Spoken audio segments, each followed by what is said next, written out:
the country's sole resolution authority for banks, the Kenya Deposit Insurance Corporation, as outlined the KDI Act 2012, has continued to focus on this crucial mandate owing to a number of institutions in respect of which it has been appointed liquidator.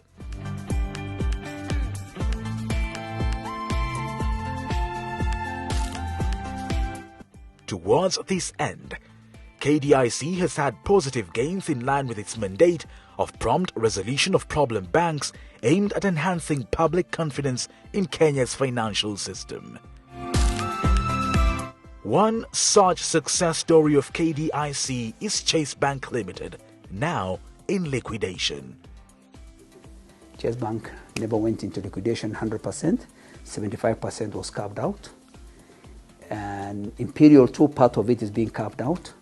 So all this is thanks to the amendment to the law that we made, which now gives KDIC the powers now to exercise some of those functions which were missing before. If you look like the recently failed banks, troubled banks that were in the receivership, for example, Chase, transfer and assumption is the first time it was done in Africa. Where people, the traditional way was you look for a buyer, he gives you money, you give them the bank. Here there was no exchange of money. You give you assets and we give you depositors. The ongoing payments of Chase Bank Ltd came soon after the upward review of the protected deposit to stand at 500,000 shillings from 100,000 shillings. This essentially made depositors who qualified for payments to be among the first beneficiaries of the enhanced coverage limit. We raised the coverage from 100,000 per depositor to 500,000, 5 times. Indeed, the study which was done by the World Bank was kind of recommending 250,000. But we at KDIC, we said, no, let's indeed compensate our people. So we doubled it to 500,000.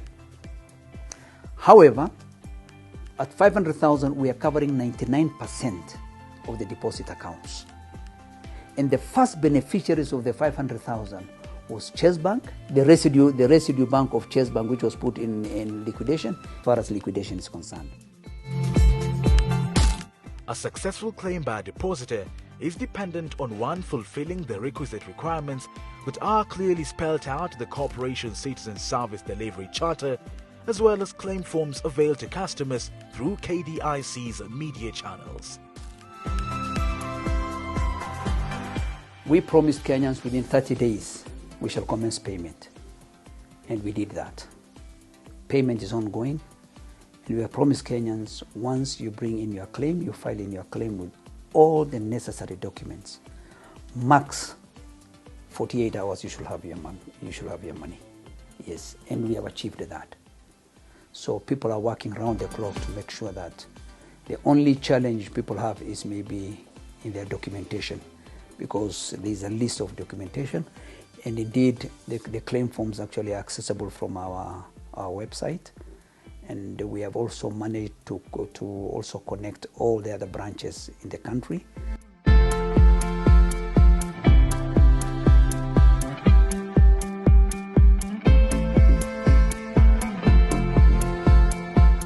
There's a list of documentation, and indeed the claim forms actually are accessible from our website, and we have also managed to also connect all the other branches in the country.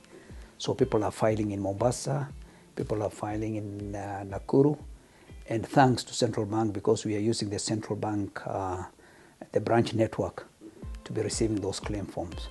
Up to now, I've not heard of any complaint.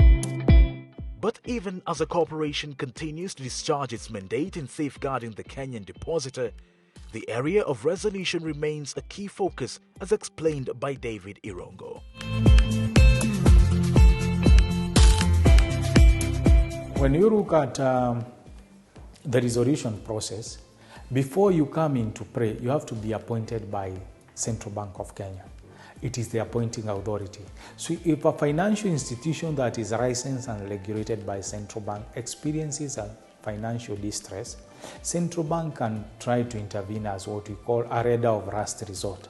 If they find the problem is bigger, then they can appoint KDIC as the receiver.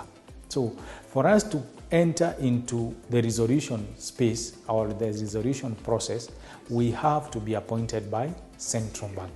Our core objective is being a resolution authority. Resolution means we have to be resolving, not closing banks. And resolution also works in tandem with the other core mandate of surveillance and examination, what we call risk and examination.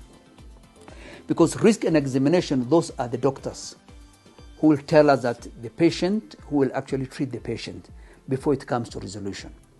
Resolution now is maybe what I normally refer to as we call them the neurosurgeons. We want them to be neurosurgeons. We don't want them to be undertakers. These are the people who will do maybe complex operation on the bank to make sure it goes back to business. So resolution, I have to, because it must interplay with examination, because examination is the first stage of resolution. So in examination, what have we done? We have actually upped our game by introducing what we call the risk-based premium, where now premiums of the banks will be charged premiums in accordance with their risk profile. We have done a lot of sensitization to the bank. We have shared with them the model, and we have come up with a very simple model that even a class 5 child can actually go through it and understand what we are talking about. What we are saying is that it is the flat rate which was there before, plus X, where we are saying X is your risk profile. Okay, so this is part of the incentive to the banks, to provide incentives to the bank to review their risk framework so that they can actually now prudently and the word I like using, jealously guard the deposits, which is, to me, the deposits in the bank, staying in the bank, is a national asset, because that too is what belongs to the Wanjikos, to the Fatumas, to the Atias. Like any other conflict resolution, bank resolution has its own fair share of challenges. This, however, hasn't dampened the corporation's quest for excellence.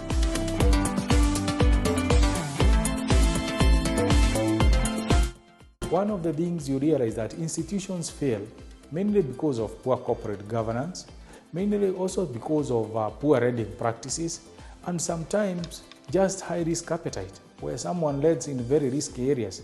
So you will find where there is poor corporate governance, also records are not in order, because these are people who have deliberately tried to destroy an institution.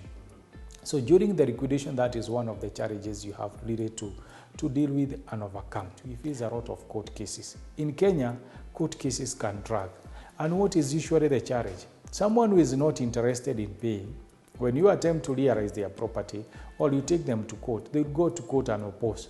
Before the case is heard, there is what we call applications. They will say, before you hear this, the main suit, I also want the court to determine this other matter as a way of derailing. So you may find a case drags on in court forever.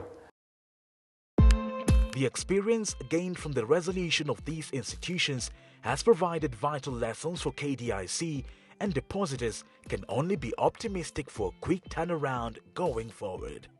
We want to now also try now to bring forth is what we call a living will.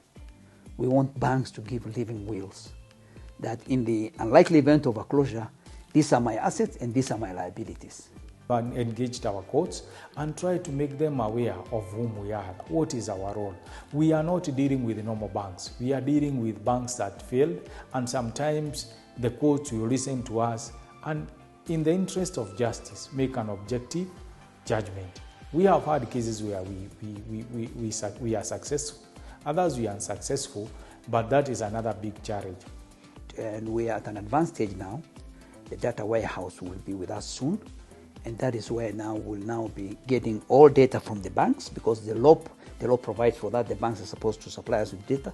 Then we can mine the data from there. We can mine the data from there so that beforehand we can even, it will also be supporting our risk-based premium, because beforehand we can know where the bank is and what is its risk profile and all that.